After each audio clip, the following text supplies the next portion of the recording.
El 22 de julio, hace pocos días, el senador Luis Alberto Lacalle regresó a Uruguay luego de un largo viaje por Europa e Israel, durante el cual, entre otras cosas, festejó su cumpleaños número 70. En estos 10 días participó en el homenaje por los 138 años del nacimiento de Luis Alberto de Herrera, estuvo en la presentación del libro que repasa su propia trayectoria política, Siempre en el Camino, escrito por Atilio Garrido, y participó muy activamente el sábado en la campaña de recolección de firmas para la baja de la edad de imputabilidad, esa campaña que lleva adelante junto con Pedro Bordaberry. Sin embargo, casi no ha hablado públicamente sobre aquel breve discurso suyo del 11 de junio en la convención del partido, cuando anunció que no se postularía como candidato en 2014 y que renunciaba a la presidencia del honorable directorio.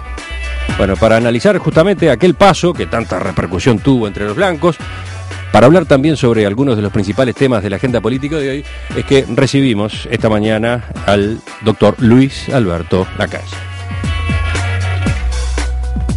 Senador Lacalle, buen día, gracias por acompañarnos. Buen día, mucho gusto estar de nuevo por acá.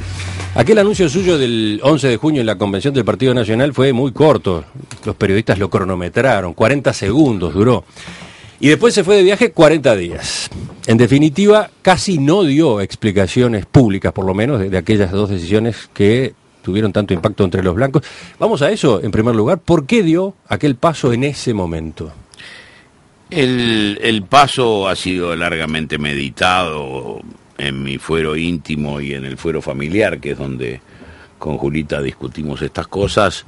Yo diría que fue en enero que yo empecé a reflexionar acerca del futuro inmediato, y allí llegamos a la conclusión de que era una idea oportuna, tomada con el tiempo suficiente como para que fuera asimilada dentro de la interna del Partido Nacional y se tomaran las providencias del caso. Usted está diciendo que avisó, que conversó de este tema con otros dirigentes en ese lapso de enero, junio. No, yo estoy diciendo que se gestó en mi casa y hablé con mi mujer, con la que hablo estas cosas, nada más.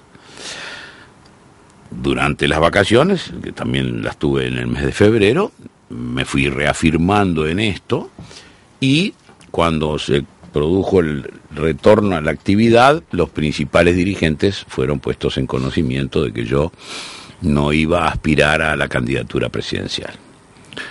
Lo del directorio fue de más corta gestación. Ajá.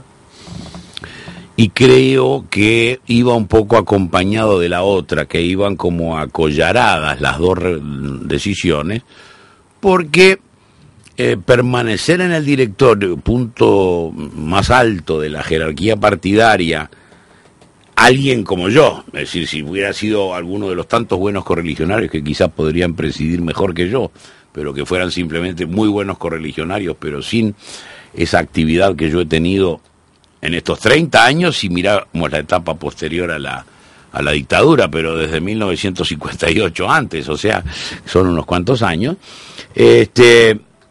me parecía que había que acollarar las dos resoluciones y tomar las dos decisiones. Y así fue, y esta última la puse en conocimiento un mes antes también de los compañeros más inmediatos, para que no tomara a nadie por sorpresa. Y el día de la convención,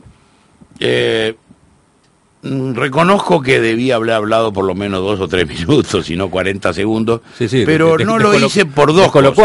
Te colocó a todos, entre otras cosas porque también sus colegas estaban preparados para que este tema, su anuncio, fuera un tema de conversación, que hubiera después otras intervenciones, digamos. Bueno, yo no quería que fuera la necrológica, eso es lo que yo quise evitar. Ajá. ¿Qué le llamo la necrológica? Y bueno, esa gente que supóngase que yo mañana me venga la idea, renuncie al Senado y presente la renuncia, diga una palabra y me quede a que me hagan después la necrológica en vida. Entonces a mí eso no me gusta. Cuando renuncié al Senado, cuando ya era electo presidente, renuncié por carta y no asistí a la sesión. ¿Para qué? Para que le echen flores o por ahí no. Entonces me parecía, como esto no es nada más que un cambio cualitativo en mi actividad, no implica que yo deje la actividad, me pareció que quirúrgico el tajo tenía que ser rápido y corto.